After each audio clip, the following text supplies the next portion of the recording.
Wow, what a week. Holy smokes. Soon you'll be able to tell your kids about how the United States dollar was once the strongest currency in the world, and you were there to watch it all fall into ruin in the spring of 2023. Are warning the collapse of another American bank could lead to a credit crunch and an economic slowdown. As banks collapsed all around you, and how you had to pull your money out of your local banks and put it into gold and silver and real estate just to protect your family. How the president of Ukraine just met yesterday with BlackRock. Yes, the largest asset manager in the world, as this war has helped them add $9 trillion to their balance sheets. Yeah, BlackRock now owns over 30% of Ukraine.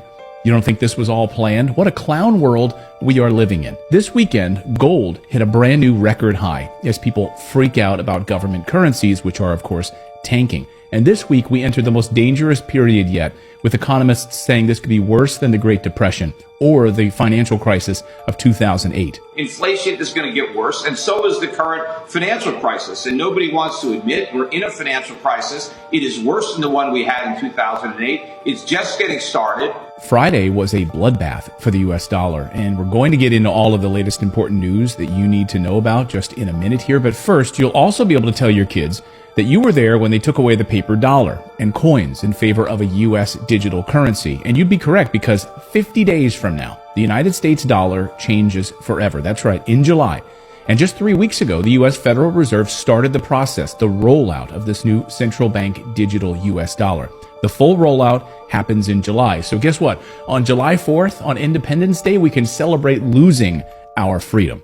This is not hyperbole. Your freedom to use cash the way you want to is going to change forever, just like what Europe did a few weeks ago, making it illegal to spend cash over $1,000 or 1,000 euros. You can't use 1,000 euros to pay cash. Maybe you want to get some trees removed in your yard and you want to pay the gardener to do that. You can't pay him in cash anymore. Can you imagine?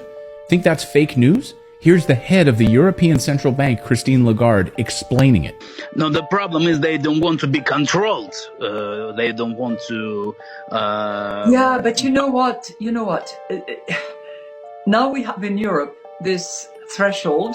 Above 1,000 euros, you cannot pay cash. If you do, you are on the grey market. So you take your risk. You get caught, you are fined, or you go in jail. So no biggie, you can't spend your own money without the government tracking you, and you can go to jail for it.